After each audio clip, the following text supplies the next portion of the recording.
Je ne sais pas si je dois dire story time, parce que cette fois-ci, le sujet que je vais aborder, c'est un sujet un peu sensible par rapport aux relations à distance.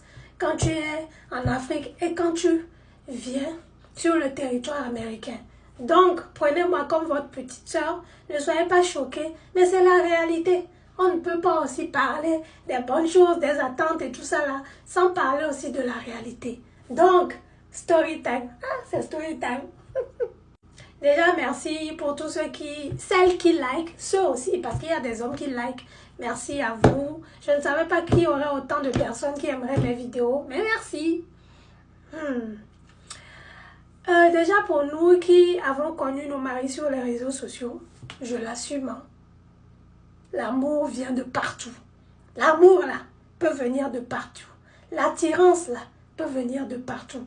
Donc, pour moi, il n'y a pas de limite à s'aimer, quoi. Il n'y en a pas. Mais le problème, c'est que le problème pour la femme, la plupart, parce que la plupart du temps, ce sont les hommes qui nous envoient ici, est que, gare à toi si tu tombes dans une famille qui pense que leur fils est le centre du monde. Disons-nous la vérité. Qui pense que toi, la fille qui rentre dans leur famille, là, tu n'as pas de famille. Tu es affamé dans ta famille. Ta famille, là, c'est une crève la faim. Gare à toi si tu tombes dans une famille qui ne veut pas voir plus loin que le bout de leur nez. Gare à toi si tu tombes dans ce genre de famille. C'est là que tu vas comprendre que la jeune fille capricieuse qui se prend pour Beyoncé là n'est rien quand il s'agit de relations à distance avec l'enfant de quelqu'un. C'est là que tu vas comprendre ça. Beaucoup de femmes comprennent ce que je veux dire par là.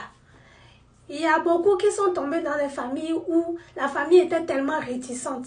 La plupart, c'était même pas le fait d'avoir peur pour leur enfant. C'est le fait d'avoir peur pour eux-mêmes. Parce qu'ils se disent que tu rentres dans cette famille-là, leur enfant va diminuer l'argent qu'ils leur donnent.